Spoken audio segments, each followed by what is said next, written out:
We are a nation obsessed with our homes. We like nothing more than to browse estate agents' windows, especially when we're on holiday. So curious are we about other people's places. So, once again, you're in luck. We're here to give you a guided tour of the country's finest new homes. We're on the final leg of our tour of the long list of remarkable homes furiously competing to win the Royal Institute of British Architects House of the Year Award 2018. Wow, yeah, tall. There's no inkling outside. So far, 6 homes have made it through to the shortlist. Oh, wow. Oh, my God. There are just 4 homes left, grouped in this programme under the theme of interesting materials and craftsmanship. Oh. Now that's remarkable. 2 glorious voids. I'll be looking at these exceptional homes with the architect Damien Burrows. Ah, perfect. And the design expert Michelle Gunderhin. It's all just so gorgeously aligned and neat. I love it. Towards the end of this programme, we'll find out who bags the last remaining place on the shortlist before we discover who is the overall winner of House of the Year. So, sit back, kick off your fashionable felt slippers, relax, and prepare to be inspired by some great architecture.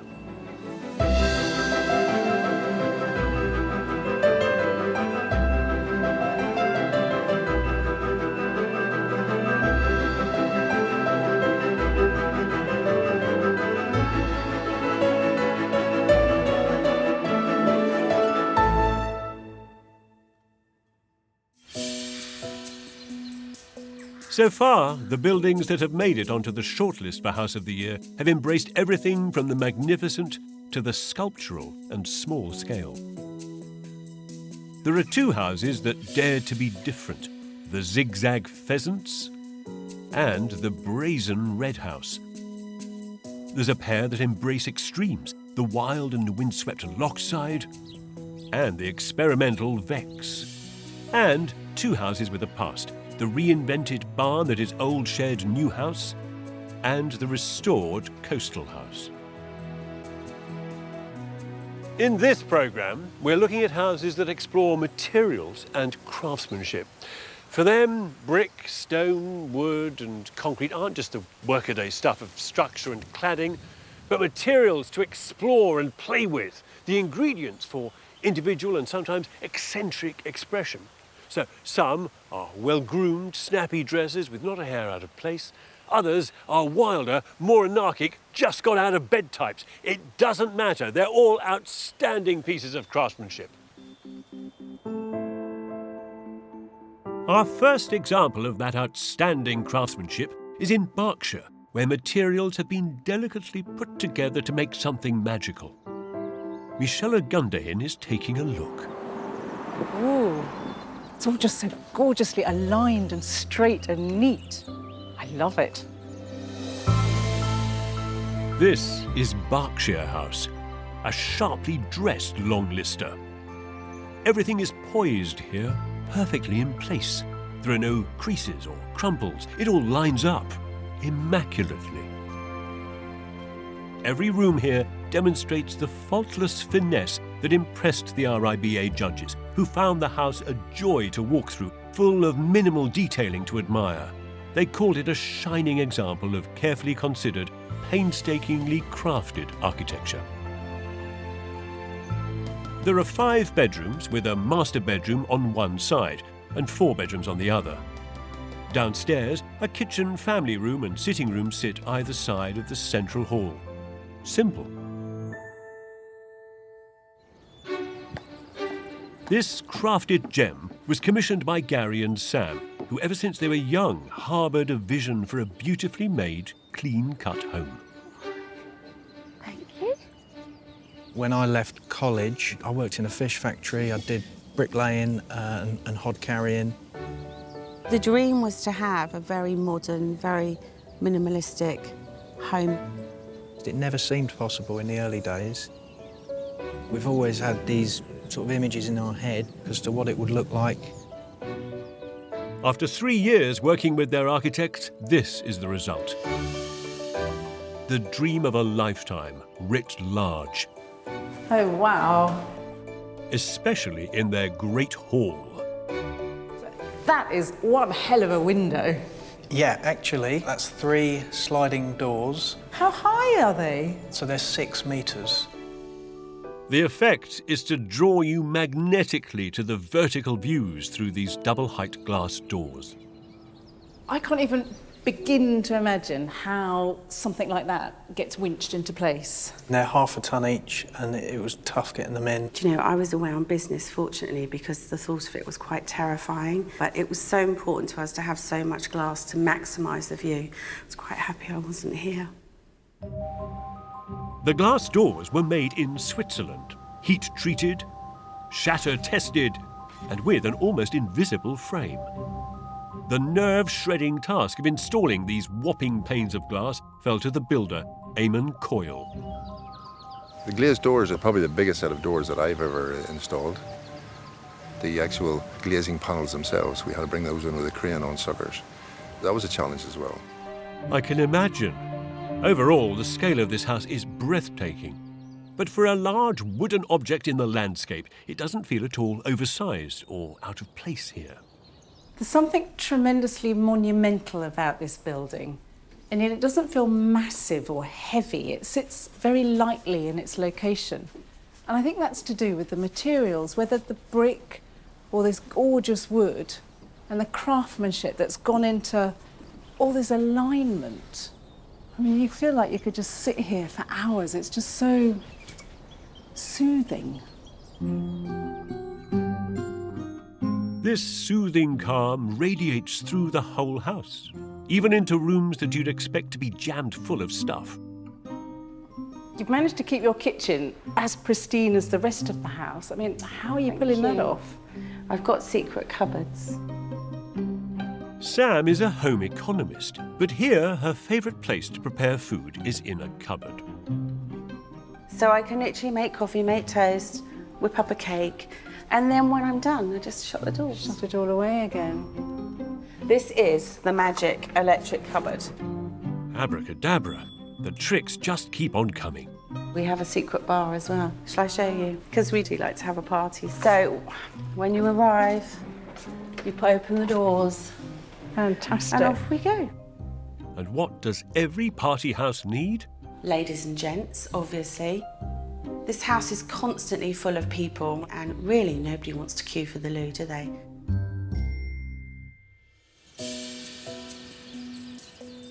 It took 17 months to build this house, nearly half of which was spent on the cladding, which wraps around the entire building.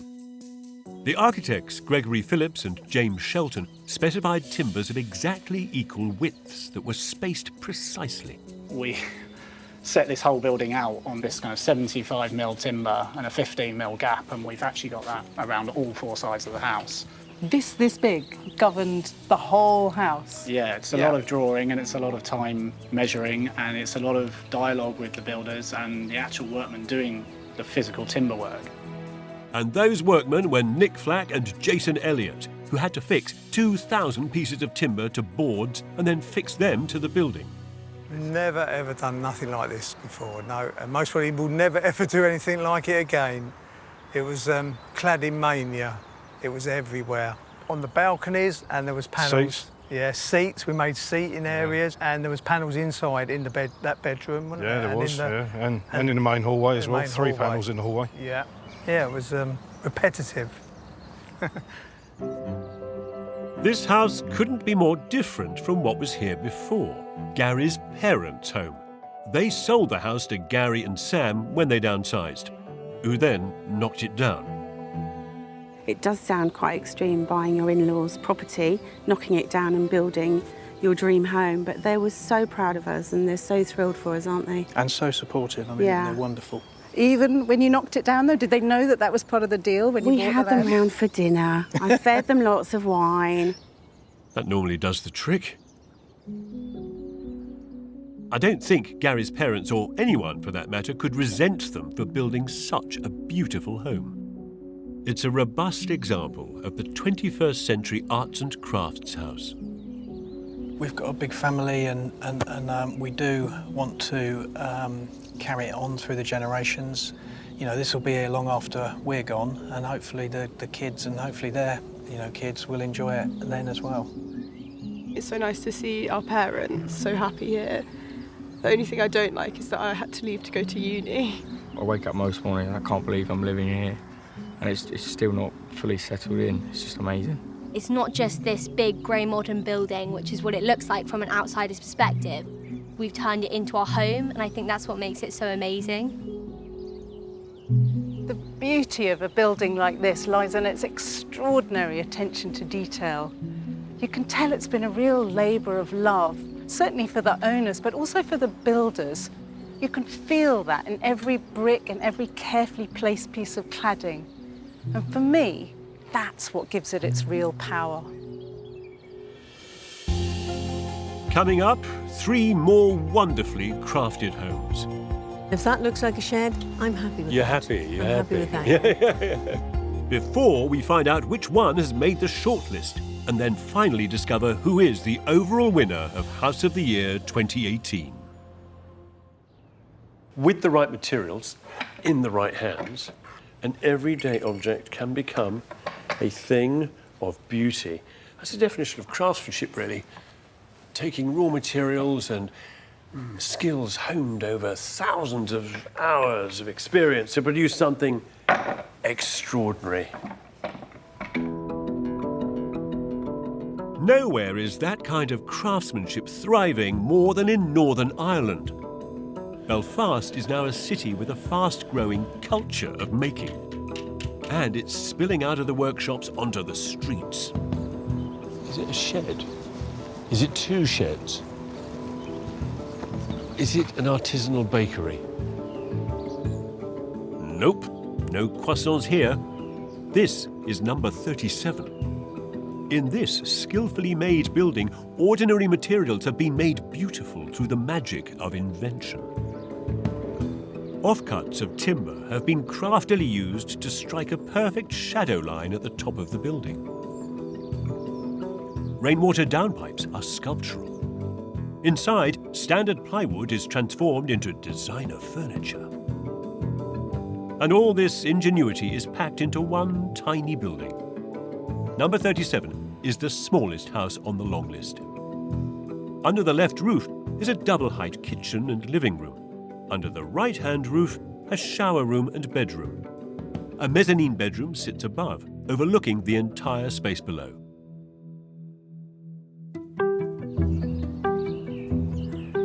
Its designers and owners are the husband and wife architects Gráinne and Alistair Cumming, who are planning a radical life change.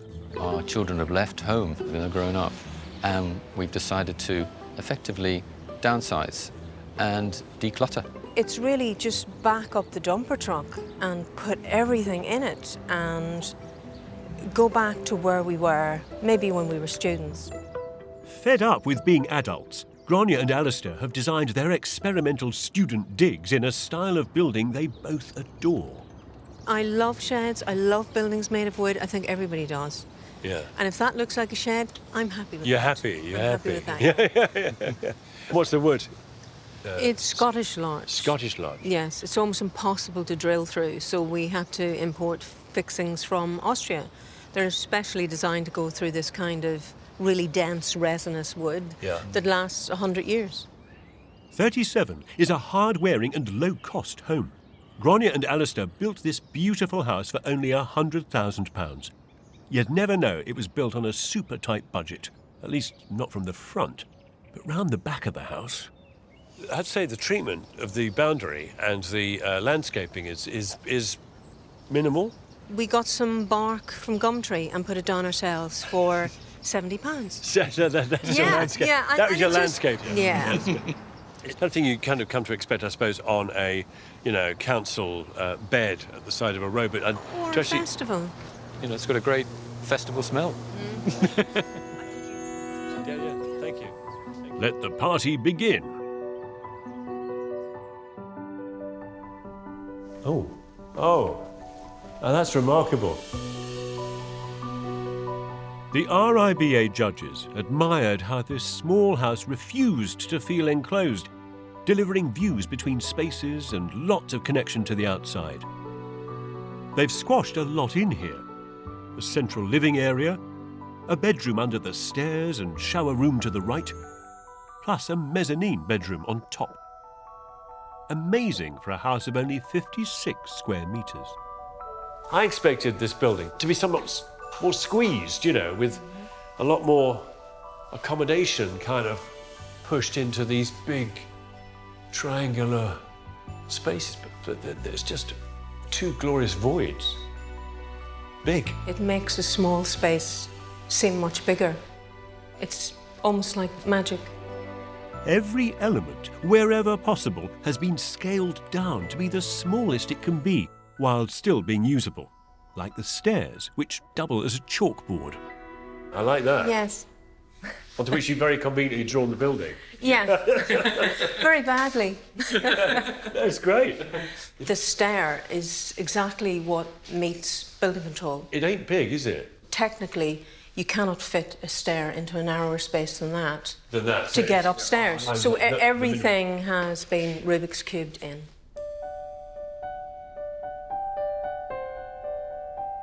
There are ideas here which you'd find in so the small apart hotels, and you kind of designed the central kitchen here, which sort of bleeds into shelving and cupboards. How big is your It's sink? minuscule. It's not very big. No. But how big does it need to Had be? to be, yeah. So there are kind of questions where you keep asking, how much do you actually need? If you said, where is the kitchen in this house? It's this bit, the metal bit. Room enough for a kettle and a pot noodle, maybe a casserole. It took 12 months for Grania and Alistair to build their remarkable 100 grand micro home, but their micro budget didn't stop them having fun. For the bathroom, they designed their own door signs. I do like the logo on the door. It's helpful for navigating around our small house. They also designed their own tiles, inspired by local bluebells. It's a charming way in which the building is kind of personalised, isn't it? Yes. It's a creative way of working within the constraints of our £100,000 budget to do something special there. Yeah, there's something original and made especially for the building. Yeah. Their creativity works its way into every corner of the house. One single sheet of plywood becomes a multi-purpose work-cum-dining table, designed especially to fit into this small space. This building is designed for downsizing. How little do you need? And you don't have to forego good design, and it can be an uplifting experience on a low budget, and that's what I think we've done here. So, how does this jaunty shack go down with the neighbours? There's a lot of people coming down to look at the house, and people walk their dogs, but, you know, are they really walking their dogs down to the end, you know? I'm just looking at Yeah, and cars drive down and come back. Do you like it? Yeah, I do. I really like it. I mean, you would need to like it because it's sort of, from our front living room, we get a view of it. I must say, initially, when this first went up, we began to have a reservation. I thought, oh, it's just going to be a great shed. What are they going to do with it? But I think we've been won over because it is original, it's different. Could you imagine yourself ever living in a building like that, or... Can I imagine it? It might not be my first choice, I have to say. But... Number 37 is a little wooden building where simple materials are used to create the experience you might expect from a much bigger, more expensive house. This is a modest home. It delivers everything it has to just the right level. It is the just enough home. And we don't have enough of those.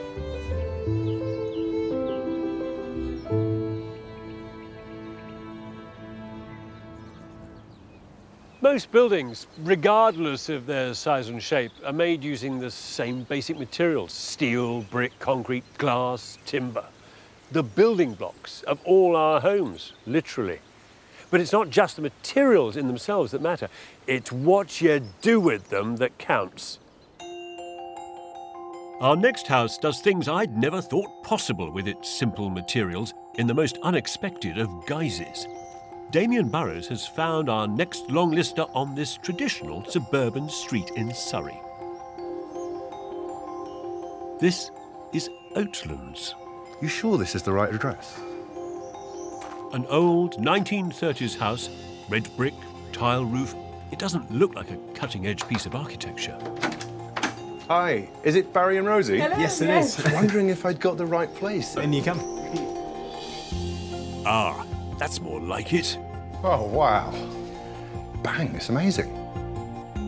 Discouraged by the planners from changing the front, Barry and Rosie have gone to town at the back, crafting simple materials like pale brick, glass and wood to make a somewhat radical extension that is the essence of cool and minimal. There's a sleek sitting room, a new bright kitchen, and cool, calm playroom. They've also refurbished the old 1930s house, refreshing their living room and installing a home cinema. Oatlands is a thorough reimagining of the traditional suburban home. The open-plan living room and kitchen are all contained within the modern extension, with a master bedroom on its first floor. In the garden, there's a separate studio space for Rosie. It's almost like modern architecture is exploding out of the back of your house. Yeah, it's a really modern day application of what was at the front. We wanted to add something very different to the back of the house because it's very unassuming at the front, you know, using lots of different materials to try and really bring the back of the building to life, really. The judges admired the architectural explosion. They said the pale bricks gave the house a sculptural quality and praised the delightful series of spaces inside, illuminated by skylights and by walls of glass through which the interior concrete floor seems to flow out into the garden. Here, you've got a very clever detail, and all I can see is just the way that it slices through the vegetation. Part of that is to have the room feeling like it's part of the outside, and we're very keen not to show too much sort of aluminium detail around the side where the glass sets in, so it feels like you're stepping out into the garden. Yeah. In that corner and looking out onto the oak trees, it really is the best seat in the house. The extension doesn't just connect to its setting, but softly morphs into it. The architects broke up its shape and played down the relief of the brickwork with flush mortar. It was very important to sort of bleed the mortar slightly over the brick, so it allowed that to sort of merge with the landscape more than what it would have done with a traditional kind of brick. Especially with the studio, because that sits in the garden and is sat and is pushed down into the landscape. I think that was quite an important object to kind of get right. What could be more ideal for a landscape designer like Rosie than to have your office in this bucolic setting? It's a wonderful space to work in. It's got views right onto the garden and it reflects the sort of architecture of the buildings. You would normally tone the architecture down a little, maybe use it as an opportunity to save a little on the budget. No. We weren't going to compromise the style and the reflection of, you know, the main house. You just need a little tunnel from one to the other. Oatlands is a changed building from what it was when Barry and Rosie bought it. A rundown 1930s house stuck in a time warp.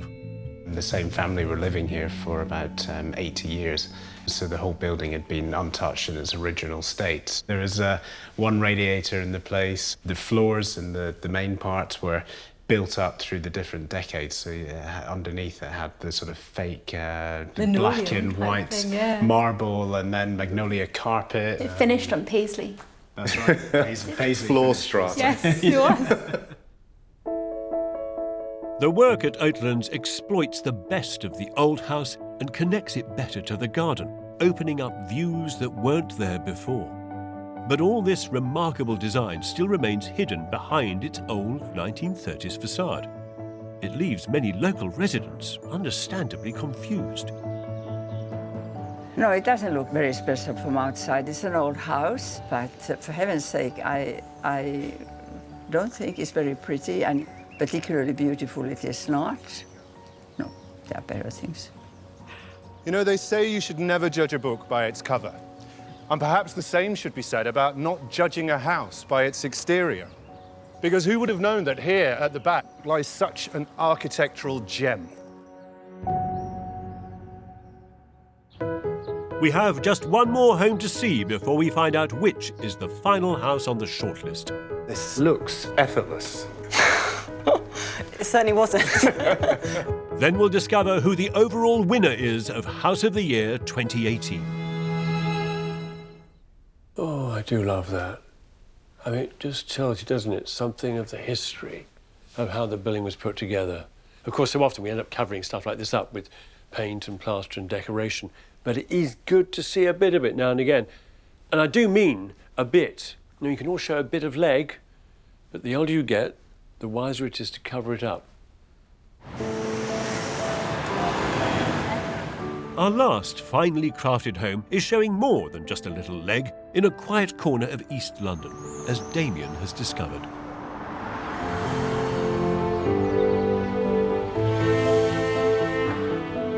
This is the Maker's House. It has daring flashes of plywood and naked steel supports on the outside. Inside, there are acres of exposed joists that run through the ground floor from the living room down to the kitchen and through the whole upstairs too. This house puts the materials it's made with on show. Set over 4 floors, the Maker's House has a split-level living room and a kitchen at lower ground level. On the first floor, there are 2 bedrooms with ensuite bathrooms and 2 more bedrooms on the second floor. Oh, and there's a cinema room in the basement. The architects who made the marvellously eccentric Maker's House are the husband and wife team of Sophie Goldhill and David Liddicote. Hi. Hi, Damien. Sophie, how are you? Good, thank you. Hi. David, good to meet you. Yeah. The first thing that strikes you is the materials. This great big steel column and the bronze elements that are coursing through the brickwork.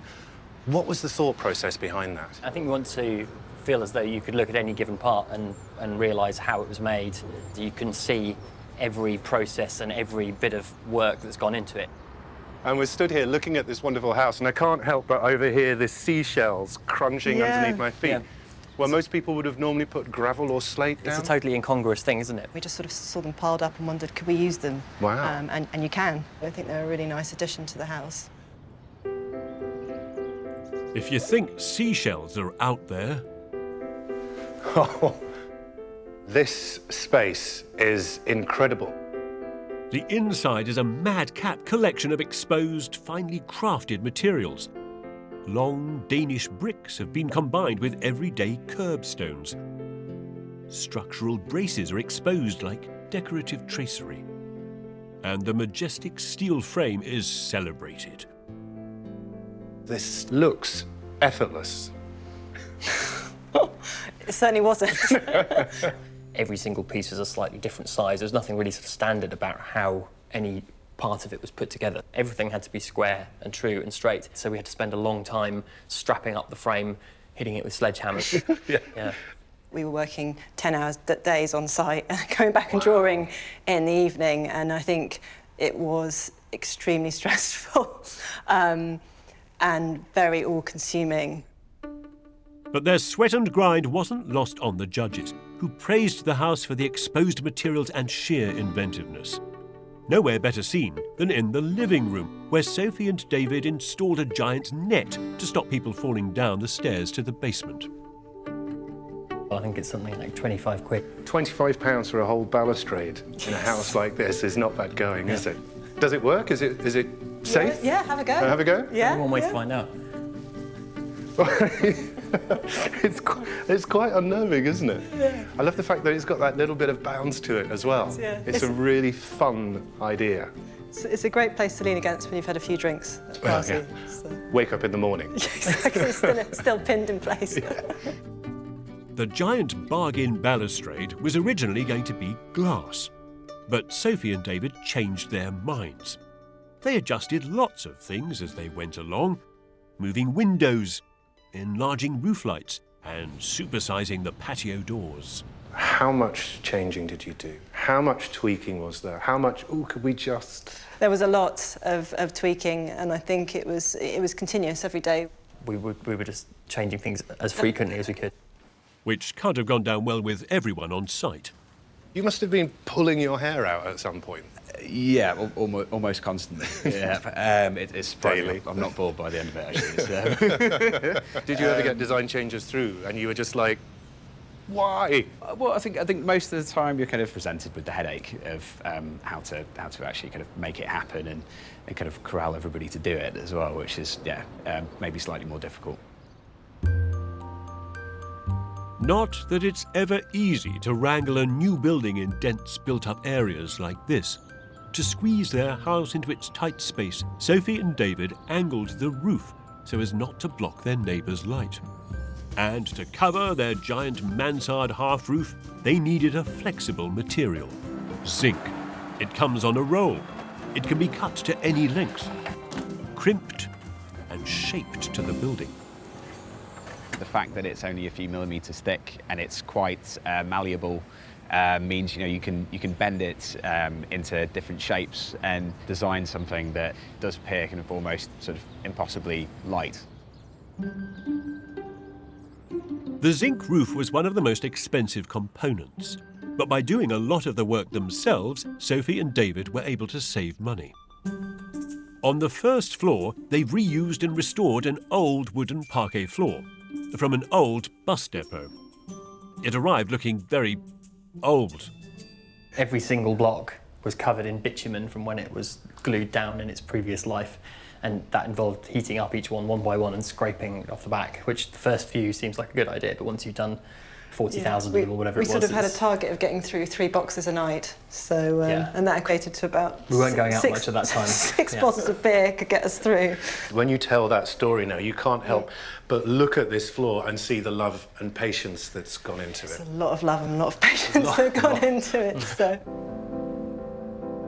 I think Sophie and David have crafted a breathtaking piece of architecture here, one they were planning to live in. However, once they were expecting their second child, they decided to leave London and put the house up for sale, which sold quickly to Abhishek and Valentina after just 6 weeks on the market. You're looking at this incredible space that had wonderful materials that made me feel really comfortable immediately. The fact that it feels a bit raw is what we like. And as soon as we came in, we were like, love it. Making it up as you go along isn't usually the recipe for success when you're doing your own home. But David and Sophie's approach has produced something brilliant, extraordinary even. A house that's innovative, beautifully crafted, and an absolute delight. So, that's the last of our homes that delight in materials and craftsmanship. We've seen Berkshire House, a painstakingly built family home that's here to last. Number 37, a little black number, larch-clad and crafted on a ludicrously small budget. Oatlands, a modern extension bursting out the back of a 1930s suburban semi. And then there's the Maker's House, a masterpiece of inventive design.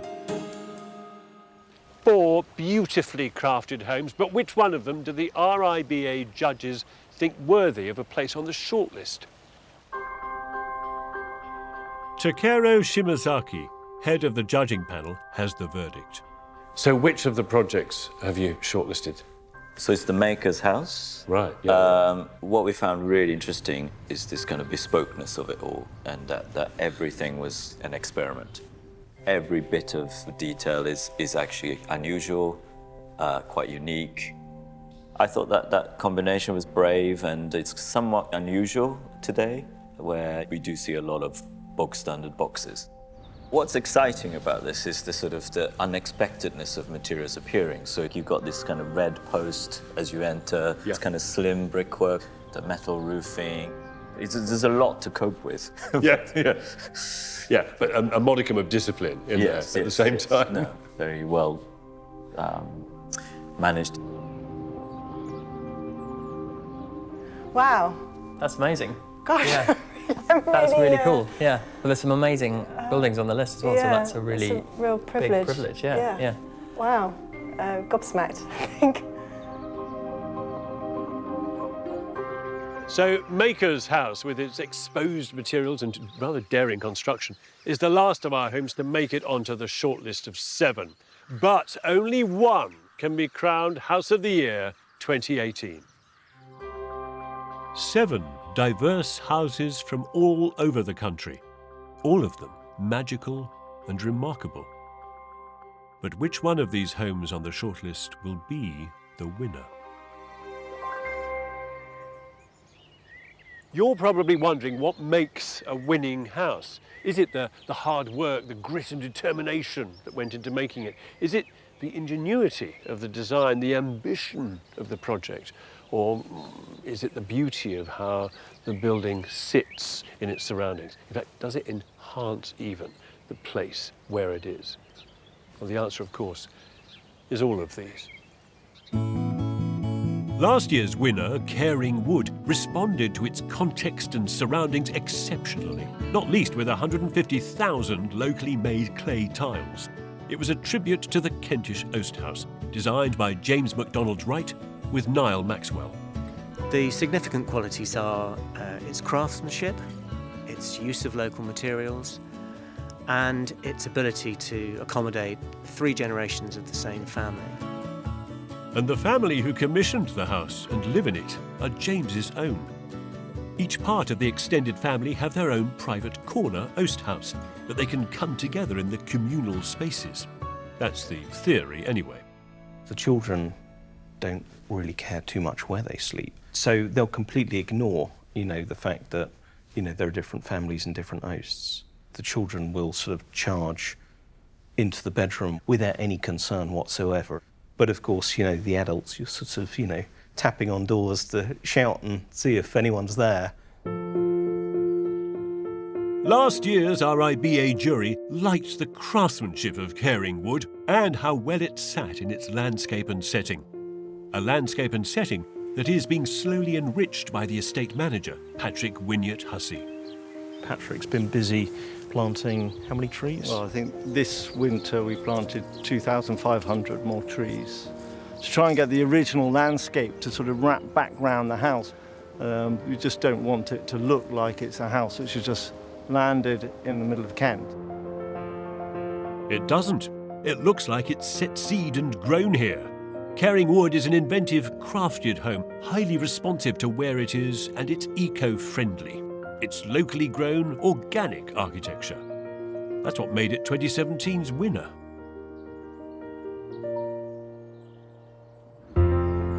So who will scoop the grand prize this year? Could it be Red House, a cheeky little number that's a marvel of intricate layout at the end of the terrace? Or Lochside House, the off-grid Crofter's Cottage in far-flung Scotland? It might be Coastal House in Devon, reborn from a tired old wreck. Or the geometrical and powerful Pheasants on the banks of the Thames. Old Shed New House might win for its mix of the agricultural and fantastical. But so might Vex, a magical tower of wavering ellipses. Or it could be the Maker's House, a playful, ingenious experiment in exposed materials. So, no easy task to pick a winner from this range of remarkable buildings. That difficult job falls to the panel of judges. I'm looking for a project that does something different. You're trying to measure apples against pears and sometimes turnips. It's getting trickier and trickier the more houses we see, yes. It's always really difficult to choose, so we've got a very difficult task ahead of us.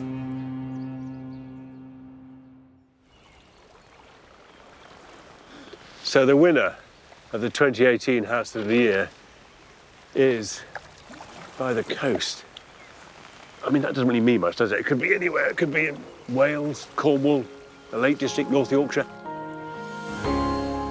But if you're thinking it's in the north of the country, you're getting warmer. In the very remotest part of Scotland, tucked against a promontory by the side of a sea loch, is the winner, Lochside. One modest, exquisite home which looks like 3 old fishermen's huts, stitched quietly into its setting. It was commissioned by its owner Michel and designed by the architect Tom Miller. Together, they built an off-grid, low-impact house, gently rooted into place. Hi. Michelle, how are you? Nice to meet you. Tom, how are you? Hello, nice to meet you. Yeah, and you. And look, first of all, congratulations to you both. Thank you very, very much. I mean, wonderful news, I think, and a really worthy winner. Thank you. You know, very it's really exciting.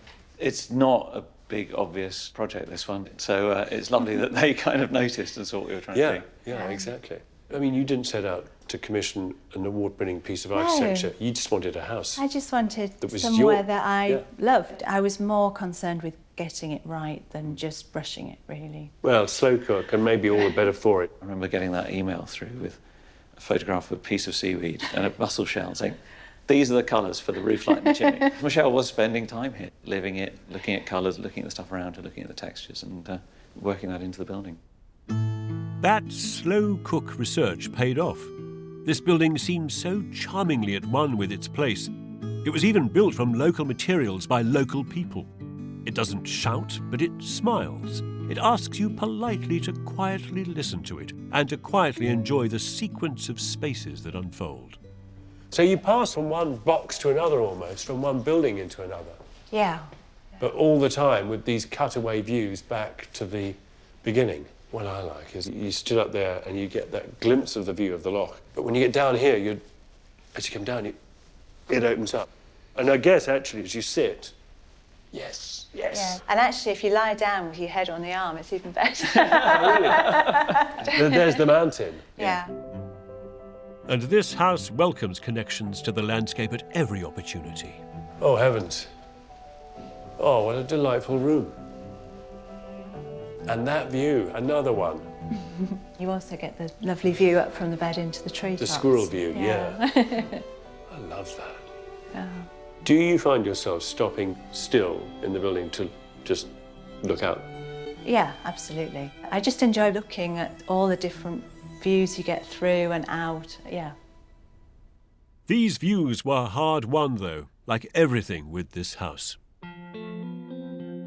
Lochside took 2 years to build, in the most brutal of conditions. Sub-zero temperatures, gale-force winds and lashing Scottish rain. Lovely. In such an extreme climate as this, small wonder that Tom suggested weatherproofing the Scottish larch cladding by charring it.